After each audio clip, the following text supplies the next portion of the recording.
नमस्कार मंडळी, मी अतिशा लाड राजश्री मराठीमध्ये तुम्हा सगळ्यांचं स्वागत करते. हा आजचा जो इंटरव्ह्यू आहे ना तो खूप खास आहे, कारण का संगीत मान अपमान हा सिनेमा 10 जानेवारीला आपल्या भेटीला येतो आहे आणि मी खूप वाट बघत होते, कारण का सुबोध सरांची नेहमी गप्पा व्हायच्या आणि याबद्दल उल्लेख व्हायचा. कधी इंटरव्ह्यू होईल, कधी तो सिनेमा येईल याची मी वाट बघत होती. आय एम शुअर तुम्ही सगळे वाट बघत असाल. तो ती डेट जवळ आली आहे. खूप स्वागत तुम्हा दोघांचंही. कसे आहात? मस्त. फुल ऑन प्रमोशन्स फुल स्विंगमध्ये सुरू आहे प्रमोशन्स.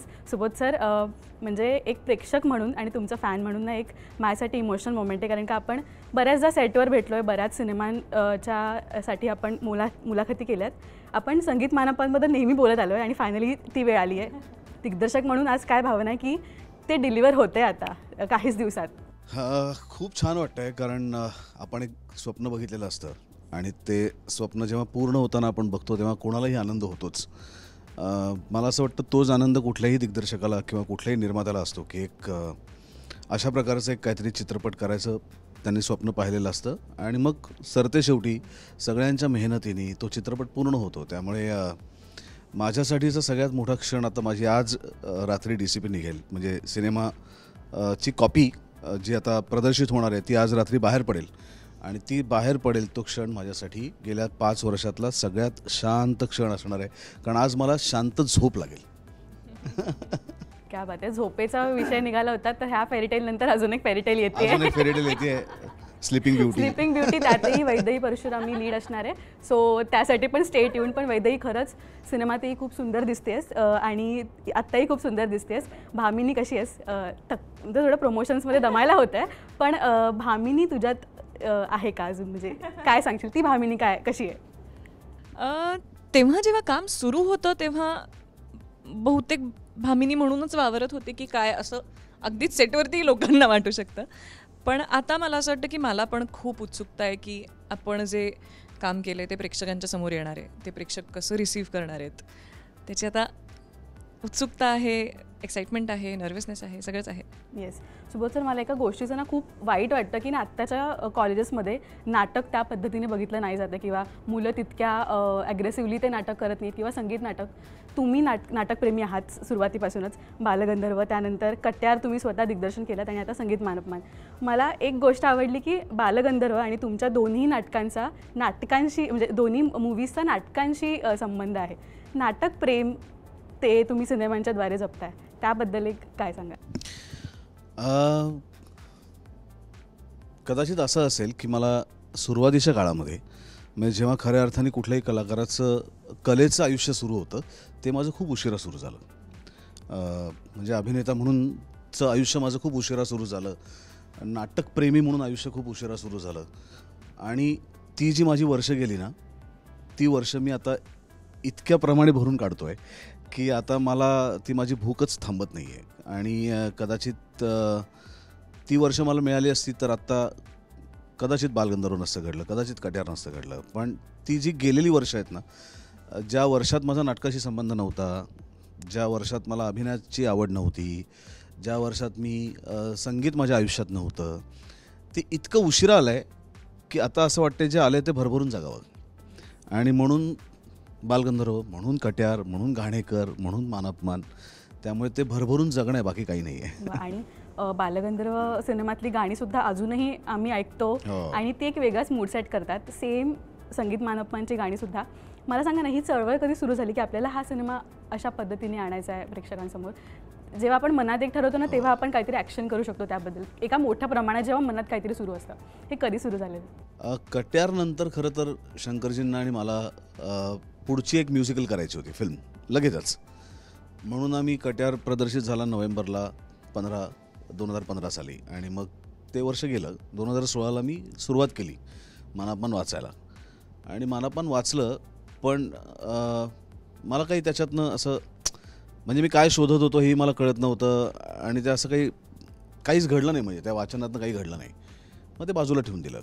मग आम्ही दुसरा एक विषय निवडला, तो खूप आवडला, असं वाटलं की त्याच्यावर फार मस्त म्युझिकल होऊ शकेल आणि आजचा विषय होता आणि त्याच्यावर आम्ही दोघांनी काम सुरू केलं.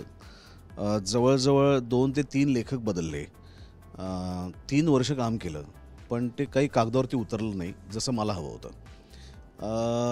त्यामुळे वाईटही वाटलं की 3 वर्ष आपली वाया गेली, फुकट गेली, म्हणजे काही घडलं नाही. आणि असं वाटलं की आता काहीच नाही माझ्याकडे.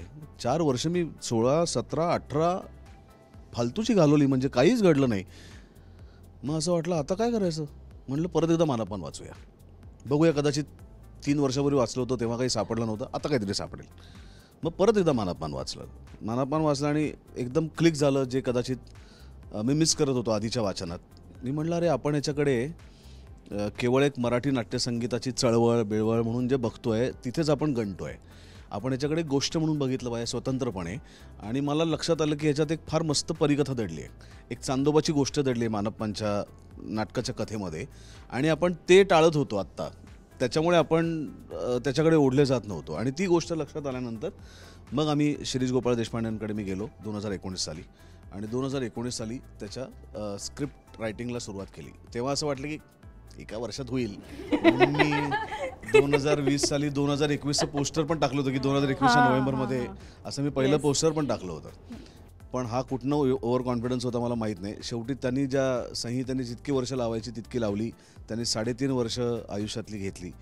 पण आता असं वाटतं की घाई नाही केली ते फार बरं झालं. घाई केली असती तर सिनेमा शूट झाला असता, पण समाधान नसतं वाटलं. आणि त्याच्यामुळे त्याला जेवढा वेळ द्यायचा होता तो दिला. आणि आम्ही पण शांत चित्ताने वेळ घेऊन शूट केला, शांत चित्ताने पोस्ट प्रोडक्शन केलं आणि आता शांत चित्ताने रिलीज करतोय. येस, आणि प्रेक्षक म्हणून आम्हालाही ते शांत चित्ताने तुम्हाला बघता येईल, काहीच आता पैसा नाहीये. येस, पण ही भामिनी कशी सापडली, किंवा सुरुवातीलाच वैदेही त्या नाही, भामिनी होतीच की ती. आता घाणेकरपासून मी तिला ओळखतोय. ती काम तर सुंदर करतेच, वैदेही दिसतेही खूप सुंदर. आणि ते मी सांगायची गरज नाही, म्हणजे तिच्यावरचे क्रश असलेले अनेक लोक मार्केटमध्ये आहेत, कमेंट्समध्ये सगळे येतील. भामिनी म्हणून तिचा चेहरा लिहित असल्यापासून आमच्या डोक्यात होता.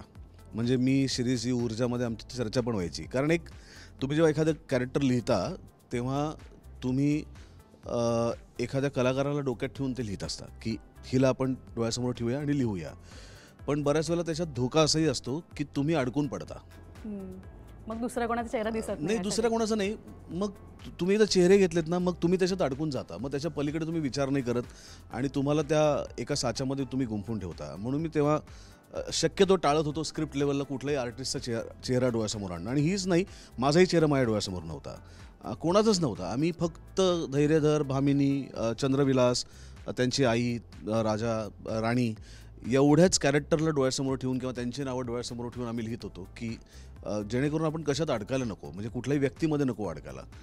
आणि मध्ये मध्ये जेव्हा आता लिहून झालं आणि आता निवड करायची ना, आता कोणीतरी निवडायला लागेल पात्र म्हणून, त्यामुळे तेव्हाही वैदेहीचा विचार होता. पण मी म्हटलं की आपण एक काम करूया. कारण काय होतं, बऱ्याच वेळेला आत्ता तू जो लुक बघतेस ना, तर बऱ्याच वेळेला काही मुली अशा असतात की ज्या अशा लुकमध्ये नाही पण साध्या खूप सुंदर दिसतात. पण अशा लुकमध्ये आल्या ना की त्या तितक्या सुंदर नाही दिसत. पण काही मुली अशा लुकमध्ये प्रचंड सुंदर दिसतात पण साध्या लुकमध्ये नाही दिसत. तो काही मुलींचा दोष नाही, तो तुम्ही ज्या प्रकारचे कपडे परिधान करता ते सगळे जर येतं त्याच्यावर असतं. मी म्हटलं की आता आपण काही फायनल करून मग काय होतं, एकदा तुम्ही निवड केलीत ना, मग तुम्हाला त्याच्यावर राहायला लागतं. आणि जे तुम्ही निवड कराल ते तुम्हाला सगळ्यांना कन्व्हिन्सिंग वाटलं पाहिजे. मग त्याच्यात जराही किंतु तुमच्या मनात नाही पाहिजे की अरे यार खरं तर ते झालं असतं, असं नाही पाहिजे. मग तुम्ही 100% देत नाही तुम्ही त्या व्यक्तीला आणि त्या कॅरेक्टरला. त्यामुळे आम्ही असं ठरवलं की आपण एक फक्त जे आपल्याला वाटत आहेत ना त्यांना बोलून एक आपण लुक टेस्ट करूया की त्या कशा ह्या वेशात दिसत आहेत. मग नचिकेतनीच लुक टेस्टचे कॉस्ट्युम्स केले होते, तीच ज्वेलरी आम्ही PNGने केली, त्यामुळे तीच ज्वेलरी होती.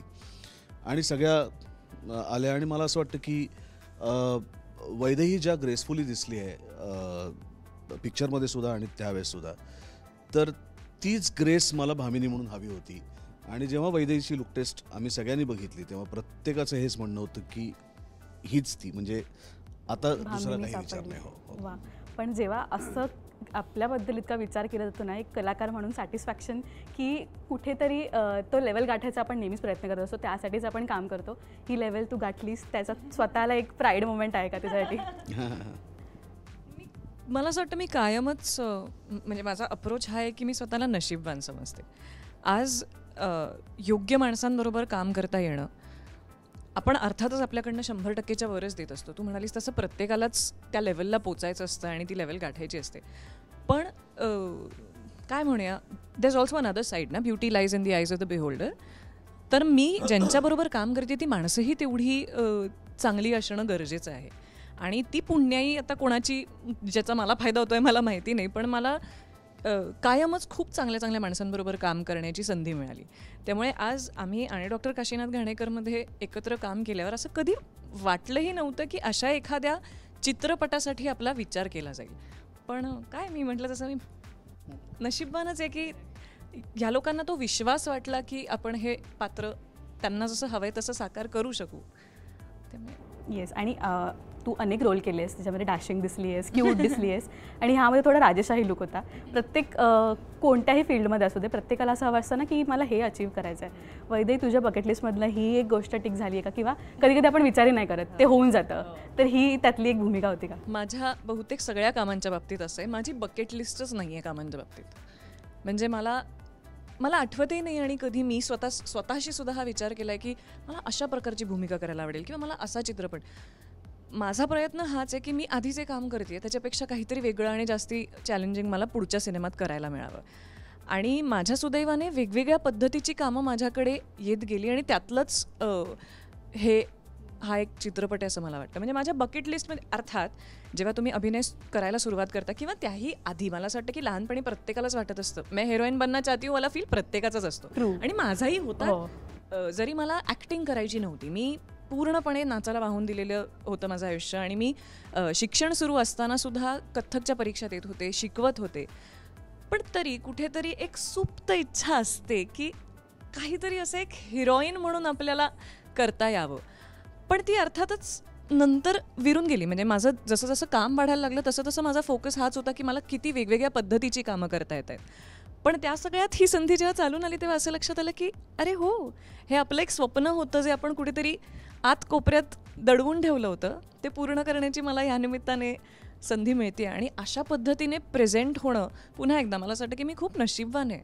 आज नचिकेत बर्वे यांनी जे काही कॉस्ट्युम्स डिझाईन केलेत, PNGचे दागिने आहेत आणि अर्थात आमच्या दिग्दर्शकाचं निर्मात्यांचं विजन की ह्या अशा पद्धतीने आपल्याला एखाद्या कॅरेक्टरला एखाद्या पात्राला प्रेझेंट करायचं. आणि तिघांच्याही बाबतीत मला असं वाटतं खूप क्वचित मराठी सिनेमांमध्ये अशा पद्धतीने आपली पात्र प्रेझेंट होतात. त्यामुळे बकेट लिस्ट तर माहीत नाही पण स्वप्नपूर्ती निश्चित आहे. पण तुम्ही BTS सुद्धा टाकले सोशल मीडियावर, ज्याच्यामध्ये तुम्ही सीन्स कसे होत आहेत किंवा क्रेनचा वापर करून. मला ना सर्वात डिफिकल्ट सीन तुमच्याकडनं जाणून घ्यायचा आहे की हा सीन करायला खूप कष्ट गेलेत आणि खरंच म्हणजे हा सीन झाला आणि तुम्ही खूप झालं की झाला हा सीन. मला असे बरेच सीन्स असतील पण मला एखादा असा मेमोरेबल. नाही, सगळेच अवघड होते कारण आपल्याकडे कल्पनेतल्या वातावरणाचा रेफरन्स पॉईंट नाही आहे मराठीत. तू जर वेस्टर्न फिल्म्स बघितल्यास तर त्यांच्याकडे एखादी जर फेरीटेल करायची असेल तर रेफरन्स पिक्चर खूप आहेत. आत्ताच आपण बोलत होतो आणि त्याबद्दल डिस्नीचे अनेक सिनेमे आहेत एक रेफरन्स पॉईंट की असं आपल्याला म्हणजे त्याची कलर पॅलेट, त्याचे एकूण एक प्रेझेंटेशन, तर आपल्याकडे रेफरन्स पॉईंट नाही आहे, काहीच नाही आहे. मराठीमध्ये एकही फेरीटेल नाही आहे, परिकथाच नाही आहे आपल्याकडे, चांदोबातली गोष्ट म्हणावी असं काहीच नाही आपल्याकडे. त्याच्यामुळे त्याचा रेफरन्स पॉईंट काय आहे? ऐतिहासिक चित्रपट हा रेफरन्स पॉईंट नाही आहे या सिनेमाचा, कारण त्याच्यापासून दूर जायचं म्हणूनच हा सिनेमा केला आहे. त्यामुळे ह्याचा रेफरन्स पॉईंट एक पकडायचा होता. त्याच्यामुळे सगळंच अवघड होतं, कॉस्ट्यूम ठरवण्यापासून लोकेशन ठरवण्यापासून काम करण्यापर्यंत. असा रेफरन्स पॉईंट नसल्यामुळे मग तुम्ही काम करत असताना स्कूल कुठलं निवडायचं, काम करण्याचं स्कूल कुठलं निवडायचं. इट इज फेरीटेल, पण सतत तुम्ही असं नाही जगू शकत, मग ते खोटं वाटतं. तुम्ही खूप अति वास्तववादी अभिनय नाही करू शकत कारण तोही खोटा वाटतो. तुम्ही खूप लाऊड अभिनय नाही करू शकत कारण तो ह्यात जातकुळीला जात नाही, कारण ह्याच्यात कोणी असं ते ब्युटी अँड द बीस्ट सारखा विलन नाही त्याच्यात ना. त्याच्यामुळे की मग तुम्हाला तुमचं एक काम करण्याची पद्धत आधी ठरवायला लागते की या पद्धतीने आपल्याला सगळ्या अभिनेत्यांकडनं आपल्याला काम करून घ्यायचं आहे. मग तो सूर आधी तुम्हाला ठरवायला लागतो, प्रत्येक व्यक्तिरेखेचा, प्रसंगांचा, की तुम्ही जे करताय ते जरी फेरीटेल असेल त्याच्यात काही सरप्राईज एलिमेंट जरी असतील तरी ते एलियन नाही वाटतं का. म्हणजे ही अशी ती जादूची फिल्म नाही आहे की अचानक काहीतरी आलं. जे तुम्ही करताय ते खरं वाटलं पाहिजे आणि त्यातलं काय म्हणूया, त्यातली एक्साइटमेंट पण वाटली पाहिजे त्या प्रसंगातली, पण ते खोटं नाही वाटलं पाहिजे. म्हणजे जसा हिंदी चित्रपटातला किंवा कुठल्याही चित्रपटातला नायक अचानक माइंड ब्लोईंग गिटार वाजवायला लागतो, तर तसं आणि आपल्याला असं वाटतं की अरे का बाबा एकदम गिटार वाजवायला लागलास, तर तसं नको होतं मला ते की हे होऊ शकतं यार, म्हणजे दिस कॅन बी पॉसिबल. म्हणजे आपण इमॅजिन करू शकतो की मी हे करू शकतो किंवा मी हे करू शकते. त्यामुळे त्यांना मला एलियन वाटवायचं नव्हतं, त्यांना मला कुठेही परग्रहावरचं आहेत असं दाखवायचं नव्हतं. ती पृथ्वी तलावरची माणसं आहेत, आटपाट नगरातली माणसं आहेत, आणि जर त्याच्यामध्ये मला मॅजिक एलिमेंट घालायचा असतात तर तो मला पहिल्यापासून घालायला लागला असता. अचानक मध्येच काहीतरी एक मॅजिक मुवमेंट होते, मग ते कन्व्हिन्स नाही वाटत. त्यामुळे त्याच्यातल्या काही गोष्टी सुरुवातीला ठरवलं होतं की ह्या करायच्या आहेत, ह्या नाही करायच्या आहेत, ह्या करायच्या, ह्या नाही करायच्या, ह्या करायच्या, त्या नाही करायच्या. आणि त्याच्यात अनेक, मला असं वाटतं की ज्या प्रकारचं गाणं आमचं पहिलं जय हो संग्रामपूर आहे, तर तशा प्रकारचं गाणंही नाही आहे आपल्याकडे की अचानक लोक डायलॉग बोलता बोलता गायला लागले. आणि असं साऊथ मध्ये आपण बघितलंय, मराठीमध्ये असं केलं नाही. त्यामुळे तसंही नाही आपल्याकडे, त्याचाही रेफरन्स पॉईंट नाही. मग ते प्रेझेंट कसं करायचं, ते शूट कसं करायचं, ते नृत्याच्या माध्यमातून कसं मांडायचं, कारण ते डान्स नाही आहे, पण तरीसुद्धा त्याची कोरिओग्राफी आहे ना, तो सीन छान कोरिओग्राफ केलेला असलं पाहिजे, कारण तो सीनच आहे, फक्त ते लोक गाण्यातनं बोलत आहेत. त्यामुळे असेही काही प्रयोग होते जे खूप अवघड होते, किंवा त्या ओरछा, म्हणजे आम्ही 10 लोकेशनला शूट केलं आहे, तर 10 लोकेशनचं मिळून एक लोकेशन आहे सिनेमात, तर त्याच्या कंटिन्युटी त्याची सांभाळली गेली पाहिजे. एक सीन आमचा 5 वेगवेगळ्या लोकेशनला शूट होतोय, म्हणजे एक सीन आमचा झाशीमध्ये शूट होतोय, ओरछामध्ये शूट होतोय, पन्हाळ्याला शूट होतोय, एनडीमध्ये शूट होतोय आणि फिल्म सिटीत पण शूट होतोय.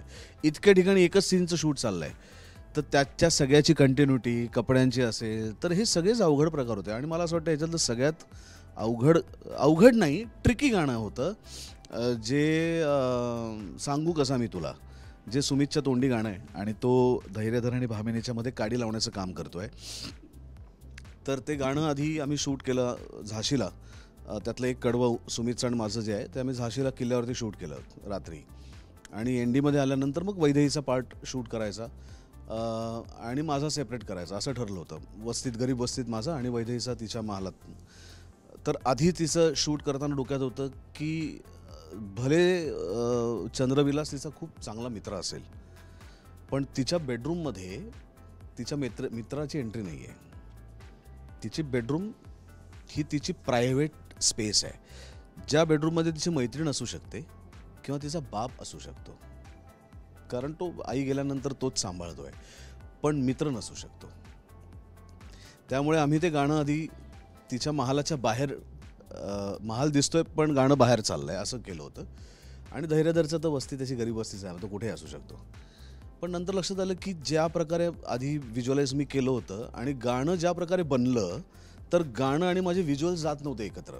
म्हणजे गाण्याची एक जी कमालीची लय शंकरजींनी केली होती, एका सेकंदात दुसरं, दुसऱ्यातनं तिसरं, त्याचे शब्द ज्या प्रकारे येत होते त्या प्रकारे मीच जे शूट केलं ते मला पटत नव्हतं. मग सेटवरती आमचं हिच्या महालाचं शूट चालू असताना आमचे प्रसाद सुतार क्रिएटिव्ह कन्सल्टंट, सुधीर पलसाने, आमचं गोकुळ, हे सगळे त्या दिवशी सेटवरती होते. आणि मी म्हटलं की हे नाही, मला आपण शूट केलेलं मला पटत नाही आहे, आणि मला तेही पटत नाही की ज्या प्रकारे आपण शूट करणार आहोत, तर ह्याला काहीतरी वेगळं आपण शोधलं पाहिजे, जे आपण आत्ता ठरवलं पाहिजे, कारण एनडीतल्या तारखा संपत आल्यात आणि माझ्याकडे दुसरी वेळ नाही आहे ठरवायला. मग आम्ही सगळेजण शूट चालू असताना, एकीकडे शूट चालू होतं आणि एकीकडे आम्ही एक टेबल प्लॅन आखला, अक्षरशः चित्र काढलं, आणि त्या चित्रामध्ये काय व्हायला पाहिजे, काय करत आम्ही 2 तास त्याच्यात घालवले की ते कसं असलं पाहिजे, कसं ठरवलं पाहिजे. आणि नाटकावरतीच आहे प्रेरित, त्यामुळे थोडंसं थिएट्रिकल गाणं असू देत, त्याने काही फरक पडत नाही, पण त्या गाण्याची लय त्याच्यामुळे सांभाळली जाईल. आणि मग संपूर्णपणे VFXचा वापर करून ते गाणं आम्ही चित्रित केलं. ज्या गाण्याच्या, सुमितसारखं कलावंत होता म्हणून ते गाणं आम्ही 1 शॉट केलं. 2.5 मिनिटाचं गाणं आहे, सुमित गायक होता, त्याच्यामुळे त्याने ते गाणं पाठ केलं उत्तम. त्याचे आम्ही दुपारी साधारणपणे 2-2:30ला आम्ही ते गाणं शूट करायला सुरुवात केली. जवळजवळ 4-4.5 तास त्याचं लायटिंग चाललं होतं. त्याच्यानंतर संध्याकाळी आम्ही पहिला शॉट घेतला, त्याचे 6 का 7 रिटेक्स झाले, आणि 7वा रिटेक फॅन्टॅस्टिकली ओके झाला. त्याचा जो आमचा स्टेडी ऑपरेटर होता त्याचं पण काम लाजवाब होतं संगमचं, कारण इतकं विविध प्रकारे ते मूव्ह होत होतं. 2.5-3 मिनटं तो हातात ते कॅमेरा वजनदार घेऊन, it's not a easy job. आणि माझे डिरेक्शन डिपार्टमेंट, आर्टिस्ट म्हणजे आर्ट डिपार्टमेंट, कॅमेरा डिपार्टमेंट, सगळे एव्हरीबडी. आणि बाहेर मला आठवतं आहे त्या दिवशी हे गाणं चालू असताना बाहेर मॉनिटरवरती माझे असिस्टंट्स बसले होते आणि अख्खं युनिट आमचं मॉनिटरवरती होतं. आणि जेव्हा लास्ट शॉट ओके झाला 11:30 पावणे 12 वाजता, तेव्हा सगळ्यांनी जोरदार टाळ्या वाजवल्या. And that was a moment I remember. कारण अवघड होतं ते गाणं व्हिज्युअलाइज करणं, अवघड होतं ते प्रत्यक्षात जे आपण व्हिज्युअलाइज केलं तसं दिसणं. पण hats off to my VFX team, Gokul आणि हे, त्यांनी काय कमालीचं, म्हणजे तो जो एका तिच्या बेडरूममधनं धैर्यधरच्या लोकेशनला जाणं, धैर्यधरच्या लोकेशनमधनं परत तिच्या बेडरूममध्ये येणं, ते जे सिंक केलं ना त्यांनी VFXमध्ये, it is not easy, absolutely not easy. आणि मला असं वाटतं की हे सुद्धा मराठीत पहिल्यांदाच या प्रकारे काम घडतं आहे. त्यामुळे फेरीटेल सांगण्यासाठी म्हणून ज्या ज्या गोष्टींची गरज होती ते सगळं आमच्या टीमनी केलं आहे. आणि त्या प्रत्येकाची एनर्जी अजूनही, आत्ताही मी इथे मुलाखत देतो आहे पण माझी सगळी टीम आत्ता लॅबमध्ये बसून काम करते शेवटच्या क्षणापर्यंत. त्यामुळे अशी जेव्हा तुझ्यावर टीम असते तेव्हाच ट्रू हे घडतं, प्रत्यक्षात ते येतं. ऐकून मला आता अंगावर काटे येतात. पण सुबोध सर, तुम्ही म्हणालात की टीमचा सपोर्ट नेहमीच हवा आहे आणि ना ते डोळ्यात दिसतं की मित्र म्हणून आपण जेव्हा, आता मी सुमित नाव घेईन कारण का म्युझिक लॉन्चला का टीजर लॉन्चला आपण जेव्हा भेटलो तेव्हा तुमच्या डोळ्यातलं जे कनेक्शन होतं ना, किंवा सेटवर जी चलबिचल असते डिरेक्टरच्या मनामध्ये, ते ॲक्टरनी ओळखली ना की मग आपण सिरियसली सगळं काम करतो. सेटवरचं मला वातावरण सांग आणि तुमच्यातलं ते कनेक्शन किंवा एक काय बॉन्ड तुम्ही शेअर करताय, डोळ्यात बघून कळतं. असे मित्र असतात किंवा कलाकार आपण एक काम करत असतो, डोळ्यात बघितलं की कळलं की ह्याच्या मनात काय चालू आहे. असं सेटवर बऱ्याचदा घडलं असणार आहे. मी असं म्हणणार नाही की सुमित माझा खूप घट्ट मित्र होता पहिल्यापासून. आम्ही पहिल्यांदा एकत्र काम केलं घाणेकरमध्ये. त्याच्या आधी ऑफकोर्स मी ओळखत होतो त्याला, फास्टर फेणेपासून बघतोय आणि कलाकार म्हणून त्याच्याविषयी प्रचंड आदर, रिस्पेक्ट आणि प्रेमही आहे, कारण विलक्षण काम करतो सुमित. पण मी खूप जवळचे मित्र आहोत का, तर त्याचं सर्कल वेगळं आहे, कारण तो मुंबईच्या कॉलेजमधनं वाढला आहे, इथे आला आहे. तो काम वेगळ्या माध्यमात करत होता इतके वर्ष, हिंदी मालिकांमध्ये. त्यामुळे रोजचं भेटणं वगैरे असं नाही आहे, पण मला असं वाटतं एक म्युच्युअल रिस्पेक्ट असतो आपल्या कलाकारांबद्दल, आणि तो म्युच्युअल रिस्पेक्ट आम्हाला दोघांनी एकमेकांबद्दल कमालीच आहे. म्हणजे मी त्याला, माझ्यासाठी तो is one of the finest actor in India, आणि ज्याचा अभिमान आहे की तो मराठीतसुद्धा चित्रपटातनं, नाटकांमधनं, मालिकांमधनं काम करतो. त्यामुळे असा एक कलाकार आमच्याकडे, याचा कायम जो अभिमान वाटतो ना, तसा सुमित आहे. आणि सेटवरती ज्याला आपण म्हणूया की भले तो वेगळ्या म्हणजे वेगळ्या प्रकारे माध्यमांमधनं सामोरं येत असेल, पण आम्ही साधारणपणे एकच स्कूल फॉलो करणारे विद्यार्थी आहोत, म्हणजे अभिनयाच्या स्कूलच्या बाबतीत म्हणायचं झालं तर.